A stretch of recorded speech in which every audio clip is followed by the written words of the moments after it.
You go first. No. All right. Well, good morning, everybody. I hope you all had a happy Thanksgiving and got to spend some time with friends and family. Before I begin, though, I need to acknowledge the tragedy that struck Washington just before Thanksgiving. Our National Guard was attacked on American streets, and so was our nation's generosity, compassion, and sense of security. It was wrong. It will always be wrong. So please join me in praying for the families, first responders, and every guardsman still in our capital today. Now, to the work before us in the House. Millions of Americans just returned from Thanksgiving on a holiday where they watched get expensive, more expensive every year under Joe Biden. His policies sent prices on gas, groceries, and everyday essentials through the roof. While things aren't fully back to normal, families are finally feeling relief this year because of the Republican affordability agenda. Thanksgiving costs were down 5% this year. Turkey dropped 16%, and gas prices hit a 4-year low, making it easier for families to gather. But we're not done. This week, House Republicans are taking direct aim at Washington's red tape that is crushing small businesses and draining household budgets. So think of this. Small businesses now pay nearly $14,700 per employee just to comply with federal rules. Meanwhile, families lose more than $16,000 a year to hidden regulatory taxes. And that's just unacceptable. So House Republicans are acting. Our affordability agenda will move forward with the Dump Red Tape Act and the Small Business Regulatory Reduction Act. These are real reforms to roll back Washington's overreach and put power back where it belongs. The power needs to be with the workers, with the families, and with the job creators, not with the government. Democrats created this affordability crisis. They buried families under regulations, spent trillions on pet projects, and siphoned off Americans' hard-earned money to appease their radical base. We're not letting that stand. House Republicans are actually cleaning up Bidenomics. We're ending Biden inflation and restoring an America that working families can afford to thrive again. Thank you. Mr. Nunn. Hey, thank you very much, Chairwoman. This week we're going to be running some very important legislation, particularly dealing with the Communist Party of China. I'm so thankful for our leadership team standing up to this. And let me tell you a little bit about what's happening in the heart of the heartland, right here in Iowa. Look, I started off my career as a counterintelligence officer for 20 years. I worked directly inside China, and we saw what Communist China brought to the United States, not just in the buying of farmland, but literally sending agents to my district and pulling corn seed out of the ground so they could replicate it back home. But now they're not just growing or coming after what we grow in our fields, they're coming after what we grow in our classrooms. Most recently, a group from Des Moines Public Schools was taken on an all-expense-paid trip to be inside China. But the Chinese weren't there under the facade of friendship. They were there to collect information, to exploit, and to manipulate. They forced these kids to hand over their digital information, required them to use WeChat, an internal public server for China, started an early process of cultivation, and in the counterespionage world, we consider this source recruitment. Consistently, I've had parents across Iowa say, how is this allowed to happen?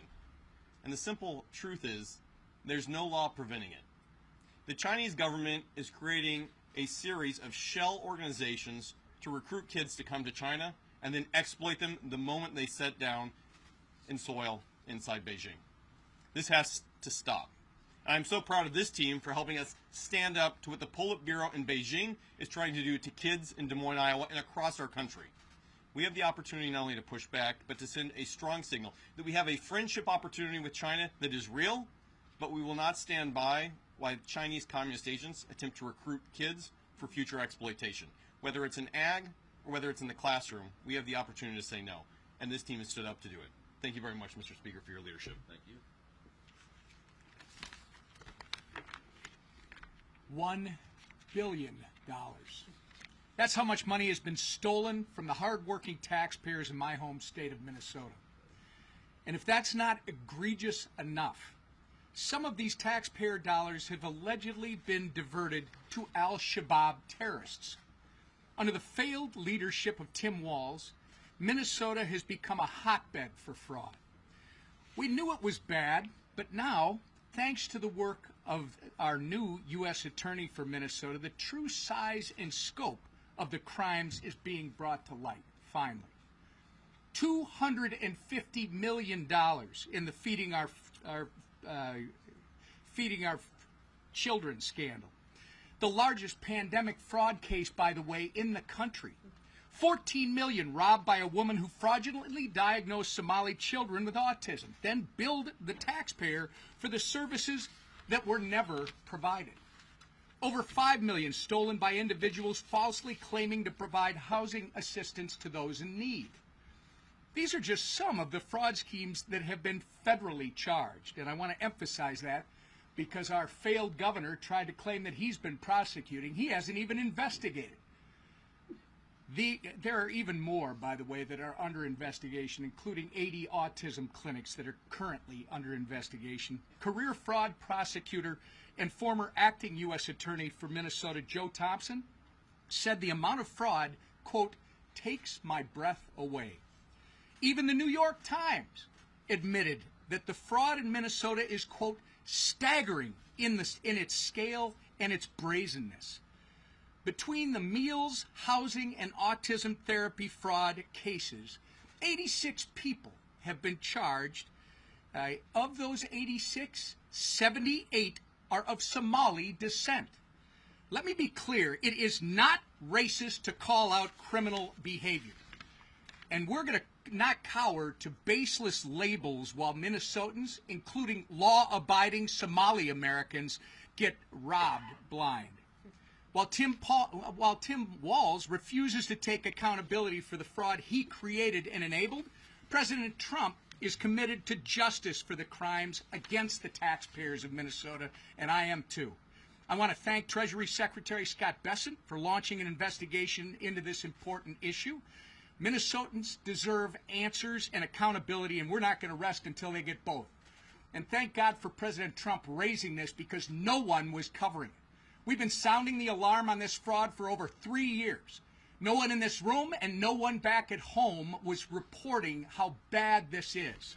Finally, because of our president raising the issue, people are talking about it. And I'd be remiss if I didn't mention before I left what our conference chair talked about when we started. My wife Jackie and I are praying for the family of Sarah Bergstrom as they grieve this infuriating and unfathomable loss. We're also praying for Andrew Wolf as he continues to fight for his life. These two guardsmen are heroes who answered the call to keep this city safe. Justice must be executed swiftly for this heinous and targeted act. And with that, I yield to the leader. Thank you, Whip. Our country was shocked the day before Thanksgiving to see just a senseless, violent act of this tragedy attack on our National Guardsmen here in D.C., the West Virginia National Guardsmen that were both attacked for just doing their jobs and keeping D.C. safe. I, too, want to extend my prayers and sympathy to Sarah Bergstrom's family for the horrible loss of her life and just senseless loss of life for such a young girl with great promise. And then, of course, Andrew Wolf, who is still at the hospital fighting for his life from the gunshot wounds that he suffered. And we keep him in our prayers, his family as well, and pray that he is able to recover and come back. And I know the people of West Virginia share that. The people of America share those prayers. This week we have a number of bills we're bringing to the floor to continue to address some of the problems that were created by the Biden administration that drove up inflation, that drove up higher costs. We saw so many ridiculous rules and regulations that added cost to the products we buy, our small businesses that were under attack. And so this week we're bringing a number of bills to reduce those regulatory attacks on small businesses. Giving small businesses relief also gives families relief in terms of lower costs. We're going to bring more bills that came out of the Education Committee to take on what is happening in our universities and our schools, where the Chinese Communist Party tries to move Confucius Institutes into our schools, teaching our children, trying to put communist ideas into our children in our schools. And so we're going to continue to have more transparency and prohibit that kind of money coming in from China to our schools. We're bringing the SCORE Act to give some structure. Over the years, you've seen lawsuits erode the ability for the NCAA to even police college athletics, to the point where now it's the wild, wild west. There are no rules in place, no structure. You have people that can play until they're 26 years old in college athletics. You don't have any protections for a lot of the student athletes.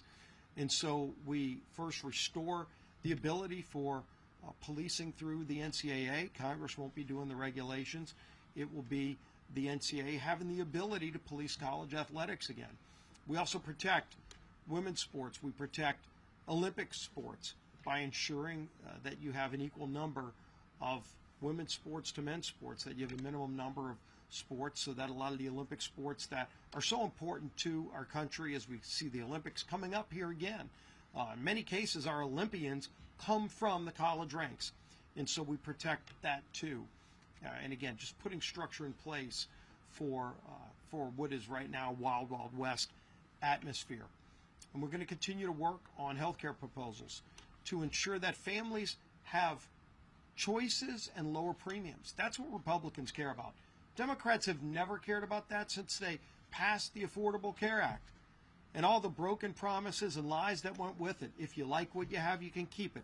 Probably the most broken promise in all of politics, where millions of families lost the good health care plans that they liked because of the Affordable Care Act. And of course, there's nothing affordable about the Affordable Care Act. All we've seen is increased cost, 80% premium increases.